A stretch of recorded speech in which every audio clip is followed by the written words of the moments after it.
lek wis wayahi tuki piyambak. Saya jadikan wirid. Walaupun saya nggak pegang duit, bangun, letakkan batu pertama. Dengan baca Fatihah kepada almarhum Ki Hamid, pokoknya sampean dawuh lek wis wayahe tuki piyambak, lek wis wayahe tuki piyambak, lek wis wayahe tuki piyambak. Jadi wirid bagi saya ini.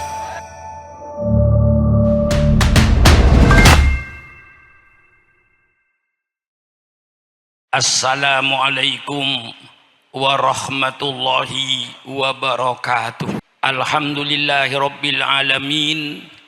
Wassalatu wassalamu ala ashrafil anbiya'i wal mursalin. Sayyidina wa habibina wa syafi'ina wa maulana Muhammad wa ala alihi wa ashabihi ajma'in. Subhanaka la ilma lana illa ma 'allamtana innaka antal alimul hakim. La haula wa la quwata illa billahil aliyil azim. Amma ba'du. Para habaib yang saya muliakan, yang tidak saya sebut satu persatu dengan tidak mengurangi takdim saya kepada beliau. Para alim ulama yang saya muliakan, juga tidak mungkin saya menyebut satu persatu dari banyaknya, tapi insya Allah tidak mengurangi takdim saya kepada beliau. Hadirin dan hadirat sekalian yang berbahagia, wabil khusus kepada Sahibul Bait Al-Mukarram Kiai Haji Muhammad Rizdes bin Kiai Abdul Hamid yang saya muliakan, dan mudah-mudahan Allah panjang umurnya, bermanfaat kepada bangsa dan negaranya. Hadirin sekalian yang berbahagia, saya datang ke tempat ini sebenarnya tidak untuk memberikan kajian. Karena ini tempat khusus, saya datang hanya untuk mencari berkah dari almarhum Kiai Haji Abdul Hamid Pasuruan ini. Kalau pengajian semalam saya sudah ngaji di Bangkalan, nanti malam ngaji di Sumeneb. Insya Allah saya masih diberi kekuatan oleh Allah untuk menyerahkan dakwah ini di seluruh kepulauan Indonesia ini. Alhamdulillah, umur saya ini sudah 82 masuk 83. Jadi sebenarnya kalau seorang pemimpin sudah pemimpin masa lalu, bukan zaman saya untuk teriak-teriak, tetapi Allah masih memberikan kesempatan kepada saya, diberikan kesehatan sehingga saya dapat amar ma'ruf nahi mungkar. Ketika saya almarhum masih surganya, alhamdulillah selama saya datang ke Pasuruan ini, alhamdulillah belum pernah ditolak oleh beliau itu. Walaupun beliau kadang-kadang sedang sakit menolak tamu, tapi giliran saya alhamdulillah pernah beliau temui saya di tempat tidur, disuruh masuk ke tempat tidurnya, bicaralah di situ di sana. Banyak yang memberikan sugesti kepada saya, karena Ki Abdul Hamid seorang wali min auliaillah. Saya hanya mohon nasihatnya, mohon keberkahannya. Pada waktu itu saya minta kepada beliau, Ki Hamid, tolong Kiai, saya mohon doa Pak Kiai. Apa doa yang terbaik Kiai Hamid untuk saya? Dan berikanlah kepada saya wirid Pak Kiai, wirid apa yang terbaik? Apa jawab beliau kepada saya? Wiridnya Ustadz sudah bagus. Kalau ada undangan jangan ditolak. Dan ini pesan beliau, jangan milih-milih undangan. Itu yang saya pegang. Sehingga di Jakarta saya disebut Kiai Kaku. Diundang menteri kadang-kadang saya nggak datang. Diundang gubernur saya tidak datang. karena ada undangan di RT, di musola kecil yang sudah bulanan mengundang saya. Nggak tega saya, hari hanya saya menggagalkan itu. Saya mempunyai pendirian dari Kiai Hamid, jangan mengecewakan orang. Jadi kalau udah undangan sudah ditulis, jangan sampai dibatalkan, jangan milih-milih undangan. Satu ketika saya diundang orang besar, tidak saya sebutkan, untuk meresmikan satu pabrik dengan 17 Agustus. Saya kasihkan sama ajudannya ini, tolong ini agenda saya. Kalau kosong saya datang. Oh ada Pak, Kiai isi, tapi di musola di Cirebon, apa tidak bisa dibatalkan? Saya jawab, seandainya Anda jadi pengurus musola ini, sudah ngundang saya setengah tahun, sudah saya tentukan waktunya. Ketika waktunya ditentukan saya batalkan, ketahuan saya pidato di tempat lain. Bagaimana perasaan saudara? Ukur sama perasaannya. Ini ajaran yang diberikan Kiai Hamid kepada saya, sehingga saya kaku. Bukan kaku apa? Diundang menteri pun saya tolak, undang gubernur tolak. Karena pesan Kiai Hamid,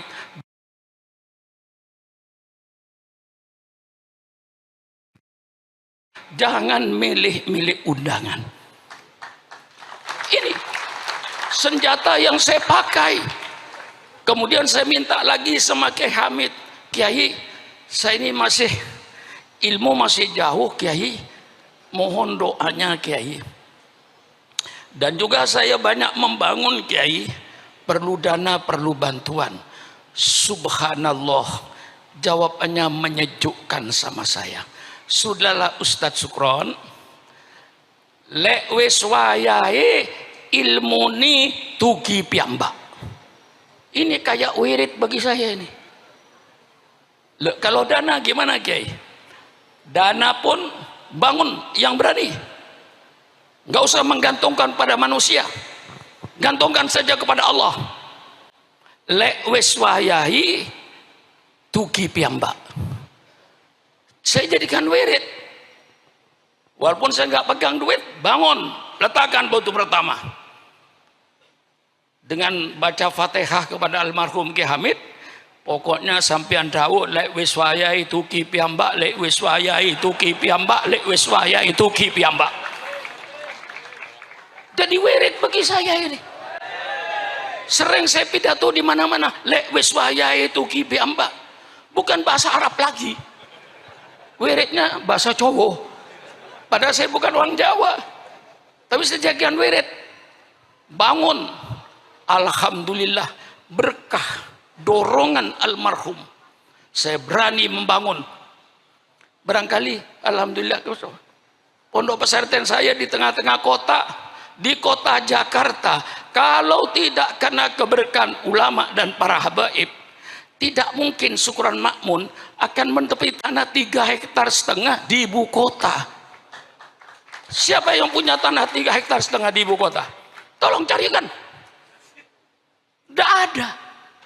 Pondok pesantren Romanu 3,5 hektar di Jakarta Selatan.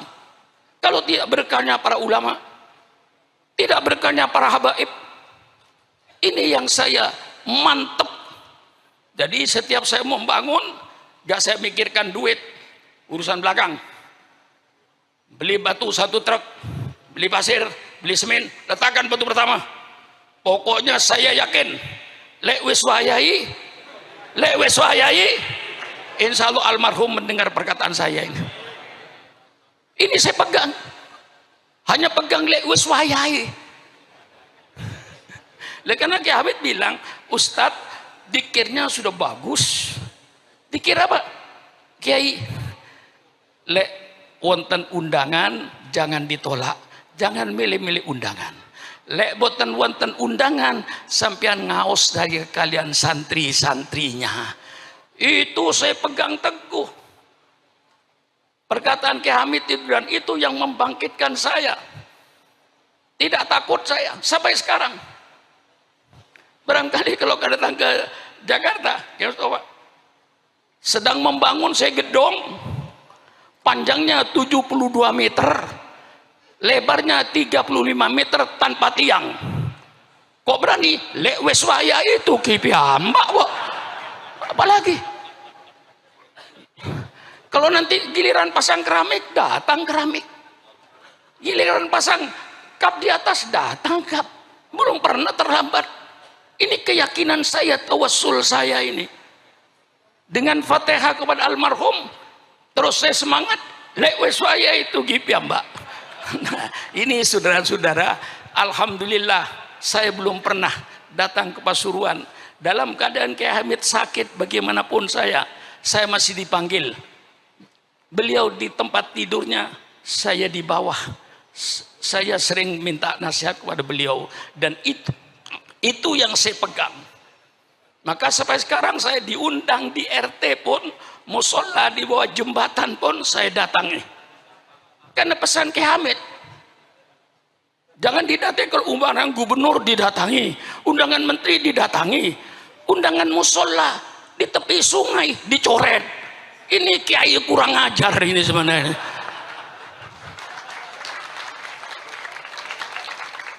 Ini yang saya pegang. Jadi ada punya pegangan saya ini dengan almarhum Kiai Hamid ini.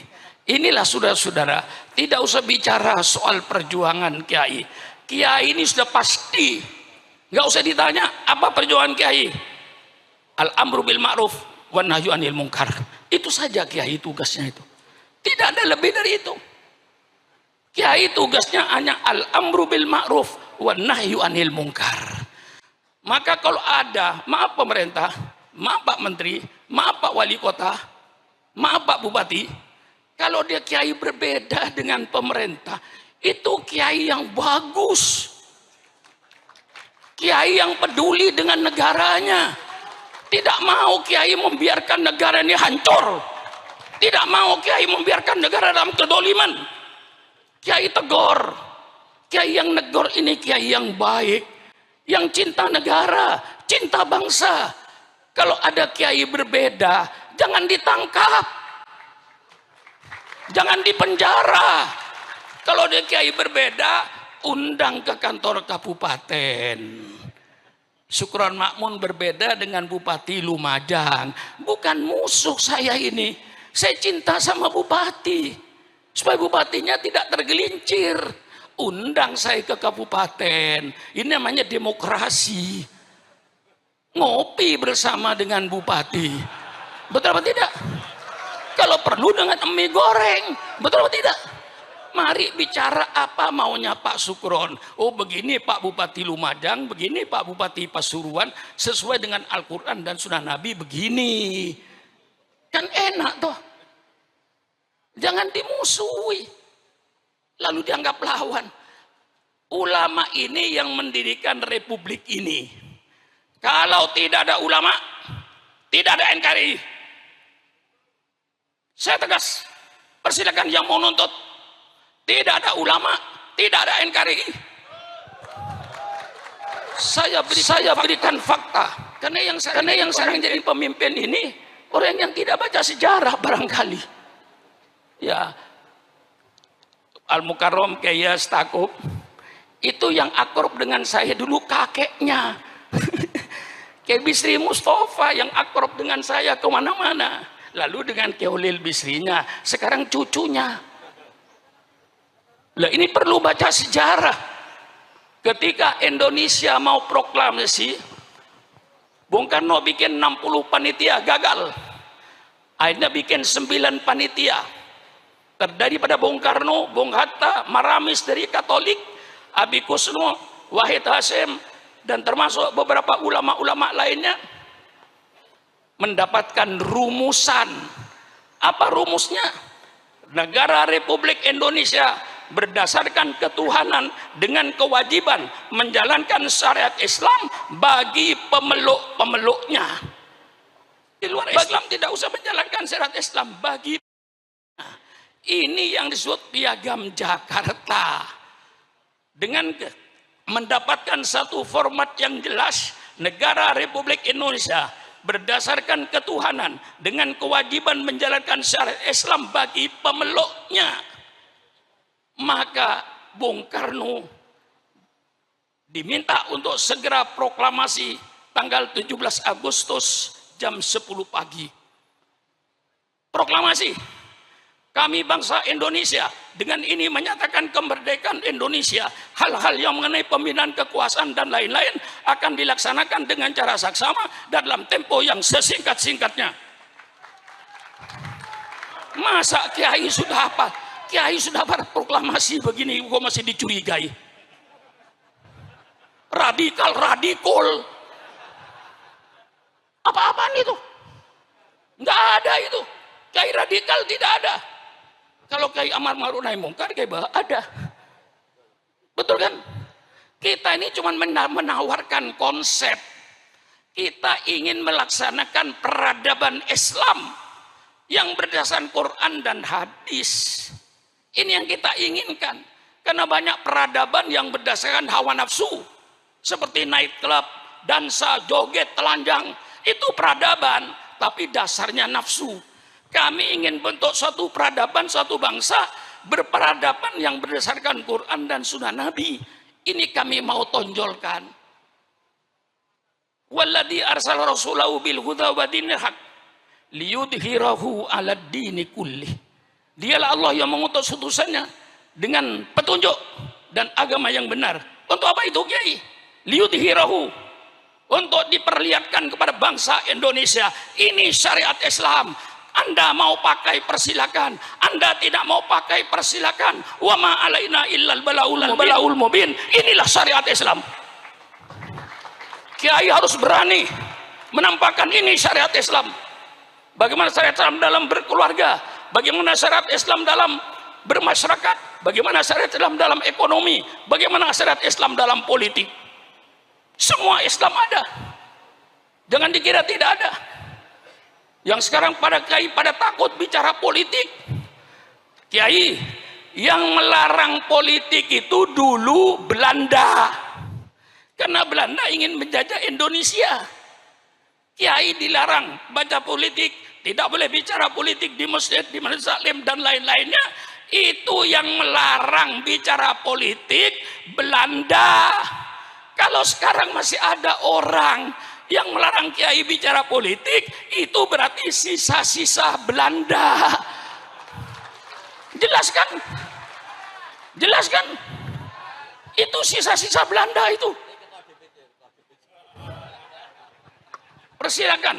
Kalau kiai sayang negara, kalau kiai cinta sama NKRI, saatnya kiai bicara politik.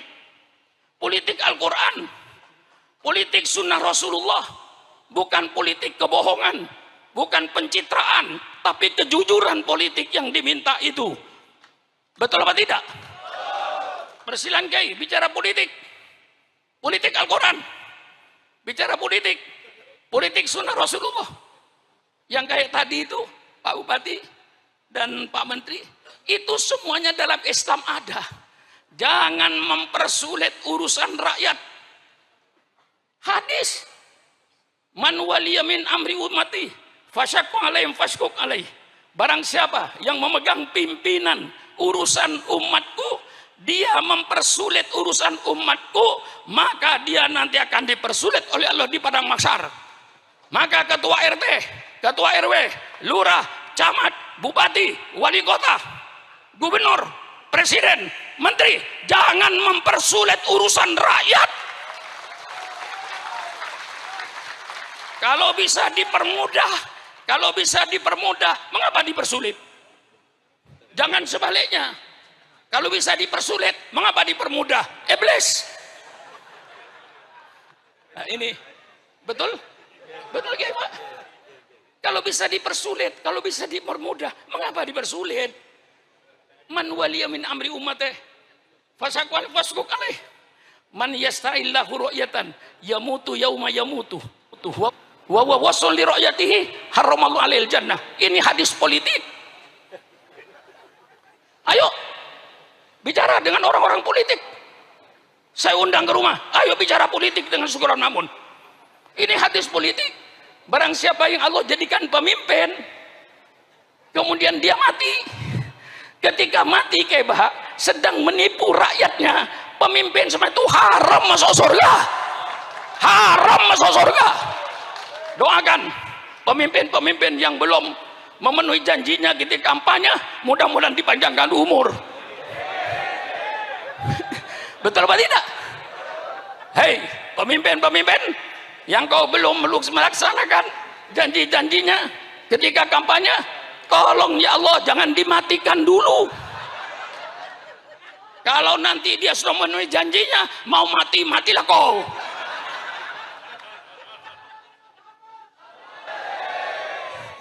Kurang apa saya ini? 83 tahun. Nggak pantas saya bicara begini nih. Bukan waktunya sudah. Giliran Kebah ini. Nih. Dulu ayah beliau yang akrab dengan saya. Namanya Kiai Nur Salim kan. Itu paling akrab dengan saya. Di pesantren hampir tiap tahun saya ke situ. Sekarang putranya. Giliran sampian sekarang itu.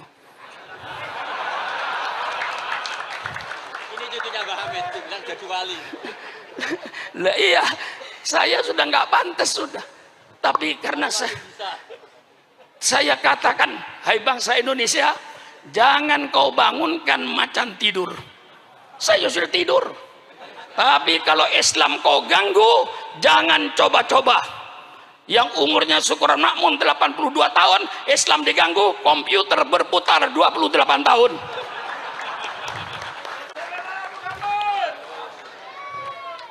Betul? Betul. Nah, kalau saudara ingin tahu pemerintah terus terang aja, syukuran makmum, ketua RT, ketua RW, lurah, camat, sampai bupati, sampai presiden, semua yang ada ini tidak ikut berjasa dalam NKRI itu. Yang berjasa dalam NKRI itu siapa? Yang di kuburan itu. Kita cuma pandai makan jasa. Bapak Haji saya pandai makan jasa. Jangan hanya pandai makan jasa, tapi kau harus pandai pula berjasa. Orang yang hanya pandai makan jasa tapi tidak mau berjasa, itulah orang-orang yang hanya pandai berjoget di atas kuburan orang lain. Jangan kau berjoget di atas kuburan orang lain. Betul atau tidak? Mari kita berjasa. Sudah pemilihan umum, biayanya mahal, 100 triliun lebih, dipilih oleh rakyat, digaji oleh rakyat, gajinya 60 juta ke atas. Kok yo tego? Sudah gajinya gede kok yo tego masih nyolong duit rakyat. Itu kemana perasaannya? Sudah tidak ikut berjasa. Yang berjasa pahlawan itu. Maka kalau pemerintah ingin tahu kontribusi umat Islam terhadap NKRI, saya katakan pemerintah, kalau pemerintah ingin tahu tentang bantuan umat Islam terhadap NKRI, tolong pemerintah adakan sensus kuburan. Loh, betul kan? Sensus kuburan. Tiap kabupaten ada teman pahlawan kan? Pasuruan ada, Probolinggo ada, Sidoarjo ada, Mojokerto ada taman pahlawan. Tolong pemerintah masuk taman pahlawan itu. Sensus, siapa nama, agama apa, siapa nama, agama apa, siapa nama, agama apa, siapa nama, agama apa. 99% darahnya umat Islam untuk NKRI. Jerit saya ini supaya paham semuanya itu. Sakit saya ini. Maka walaupun sakit-sakit nggak bisa jalan, masih saya paksa. Soalnya Kiai Idris ketemu saya di kuburan Kiai Hamid. Ketika saya takziah ke kuburan, tolong Kiai nanti Maulid kalau bisa datang usahakan iya. Nah, ya sudah. Saya sudah mau berhenti juga.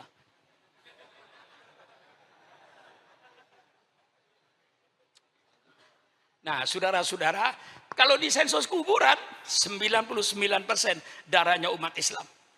Tadi yang saya katakan kalau tidak karena ulama nggak ada NKRI. Jam 10 pagi proklamasi Bung Karno. Jam 3 sore angkatan laut Jepang datang kepada Bung Hatta. Dia bilang kalau 7 kata ini tidak dicoret, Indonesia Timur tidak ikut. Subhanallah. Pagi proklamasi, jam 3 Pak Saiful mau pecah Indonesia ini. Ya saya kenal betul dengan dia. Sama-sama NU-nya kok. Saya sejak dulu NU, tapi NU dulu. Tapi rupanya kembali ke NU dulu dia. Kalau NU dulu sama dengan saya. Apa? Ya, kalau NU yang macam-macam, ya tunggu dulu. Betul atau tidak? Kalau NU, ya ini sudah saya tahu dia kembali kok. Selalu merayu saya kok. Ke pesantren saya berkali-kali itu menunjukkan tanda rujuk itu ya. Ya, soal kelahian Pak Saiful ngerayu itu urusan dia lah, tapi yang jelas berhasil dia kok. Sampai saya bilang, tolong kalau betul Habib Taufik datangkan betul loh dia itu. Iya, yang saya minta tembus sambian loh. Jangan dikira. Nggak ngomong dia. Baru ngerayu. Ya, pokoknya urusan ngerayu kasih dia lah. Nah ini saudara, jam 3 sore Angkatan Laut Jepang itu datang menghadap Bung Hatta. Kalau ini tidak dicabut, kami Indonesia Timur tidak ikut. Berarti waktu ada Republik Indonesia Timur, ada Republik Indonesia Barat. Tanggal 18, Bung Hatta kumpulkan lagi. Minus Pak Wahid Hasyim karena pulang ke Indonesia diganti dengan seorang ulama dari Sumatera. Perdebatan terjadi. Kata satu tidak bisa, ini sudah ditandatangani. Kata satu gimana? Nah nanti kalau pecah Indonesia ini dengan lapang dada wahai bangsa Indonesia dari Sabang sampai Merauke. Kalau tidak karena lapang dadanya para tokoh Islam waktu itu, NKRI tidak ada. Tegas saya. Tangkap aja. Saya sudah umur 82 tahun loh. Di penjara tinggal wirid aja. Lah iya. Saya sudah nggak ada apa-apa sekarang Pak Saiful. Nggak usah curiga dengan Sukron Makmun. Walaupun saya nanti aktif di NU, jangan curiga. Jangan curiga. Mau jadi menteri sudah ketuaan. Mau jadi DPR sudah ketuaan. Tidak ada yang ada depan saya kecuali kuburan. Di depan saya kuburan. Jabatan sudah nggak ada, sudah lewat semuanya itu.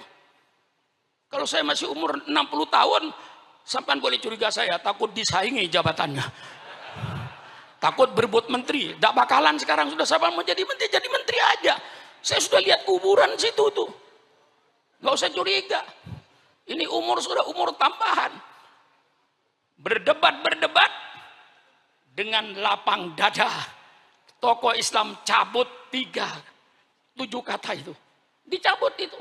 Dengan kewajiban menjalankan syariat Islam bagi pemeluknya, cabut, coret. Tapi ulama minta gantinya. Gantinya apa? Maha Esa, lebih mahal lagi. Secara akidah lebih mahal lagi.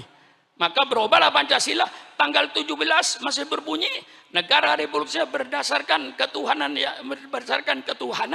tidak ada Maha Esa berdasarkan ketuhanan dengan kewajiban menjalankan syariat Islam bagi pemeluknya. Tanggal 18 Agustus berubah. Indonesia berdasarkan ketuhanan yang Maha Esa, titik. Kalau seandainya ulama waktu tidak mau merubah dan tidak mau mencabut, ya tidak ada NKRI itu. Masa ulama yang dicurigai tidak cinta NKRI? Ong Kiai yang bikin kok. Nah, saya kira masih ada pembicara lagi ya. Nah, sudah. Ya biasanya saya ini pidato tuh ya 4 jam non-stop tanpa minum. Tadi itu saya hormati aja ngasih minum itu ya. Sebenarnya saya tanpa minum 4 jam juga nggak apa-apa. Allah sudah bikin tenggorokan saya spesialis. Insya Allah. Nah itulah saya sebenarnya banyak cerita. Tolong nanti kayak Bahak. Kita ingin membentuk satu peradaban yang berdasarkan Quran dan hadis. Peradaban berumah tangga. Peradaban dalam bermasyarakat. Peradaban di dalam ekonomi, peradaban di dalam politik. Intinya kayak Bahak, mengapa Islam bicara ini? Supaya anggota rumah tangganya berakhlakul karimah. Mengapa bicara ekonomi? Supaya pelaku-pelaku ekonomi itu berakhlakul karimah. Mengapa bicara politik? Supaya pelaku-pelaku politik. Ya, betul kan? Ya, enggak apa-apa dia saya tuh terbuka, Pak, terbuka. Ya. Supaya pelaku politik, siapa pelaku politik? Wali kota, bupati, gubernur, presiden, menteri, anggota DPRD sampai DPR pusat dan pejabat tinggi itu semuanya pelaku politik. Kiai wajib bicara politik supaya pelaku politik mempunyai akhlakul karimah, bukan pelaku politik yang preman, yang bajingan, yang akan merusak negara ini. Wassalamualaikum warahmatullahi wabarakatuh.